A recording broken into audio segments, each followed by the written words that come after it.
I still hear my son's knock on the church door. 3 soft taps, 1 shaky breath, and silence, because he thought I could hear him from miles away. That's how the story begins. For everyone else. But for me, it began the moment I realized my parents no longer saw me as their daughter, only as the wallet that betrayed them. I hope you learn your place, my mother hissed when I refused to hand my brother, their golden child, $30,000 to fix his mistakes again. I walked away. I thought that would be the end of it. 3 hours later, my phone buzzed. Unknown number, unknown voice, but the words carved a crack through my ribs. Ma'am, we found your son alone outside St. Benedict Church. He says his grandparents left him there. Left him there. My hands didn't shake. My lungs didn't heave. Everything inside me froze into something sharp.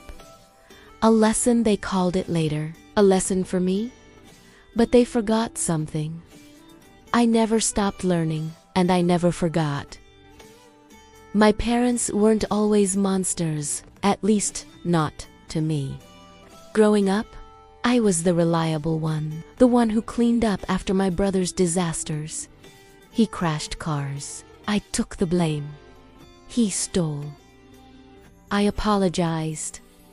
He failed exams. I stayed up nights tutoring him. I didn't call it favoritism back then. I called it family. And when I became a mother at 25, I thought the cycle would break. My son softened everything in me. The world finally felt warm. My parents loved him too.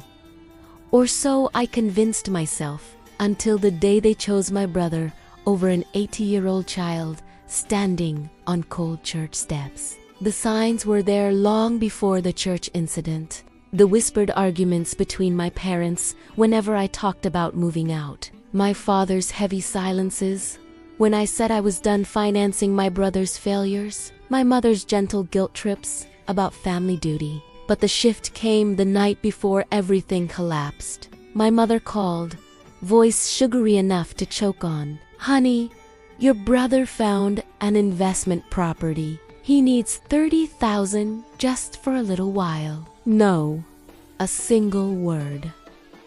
Clean. Final. She didn't argue.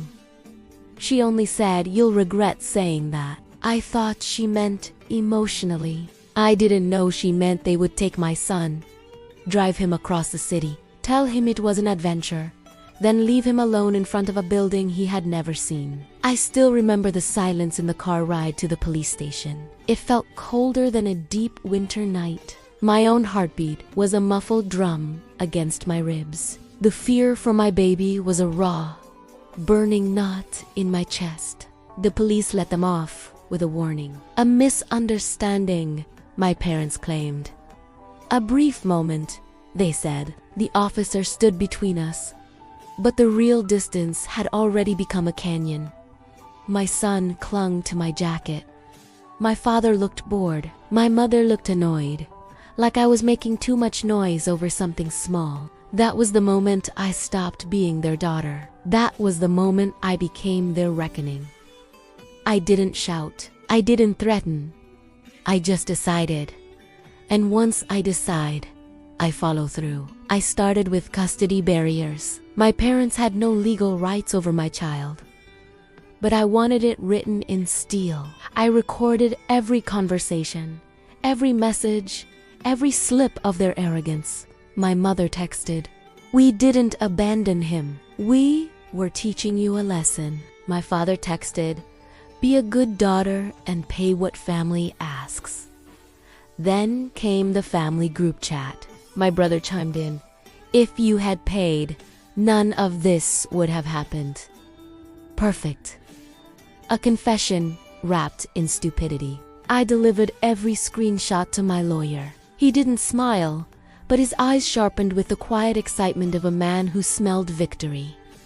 Then I escalated. Child endangerment, emotional abuse, intentional abandonment. 3 months of calculated distance, documentation, and precision. 3 months of giving them enough slack to hang themselves with their own words. I felt like an outsider in my own life, meticulously collecting evidence against the people who raised me. The regret of not cutting ties sooner was a constant, dull ache. By the time the hearing date came, I was ready. Courtrooms smell like old wood and old secrets. My parents walked in together, confident, rehearsed, annoyed this had even gotten this far. My mother reached out as if she expected me to hug her. I stepped back.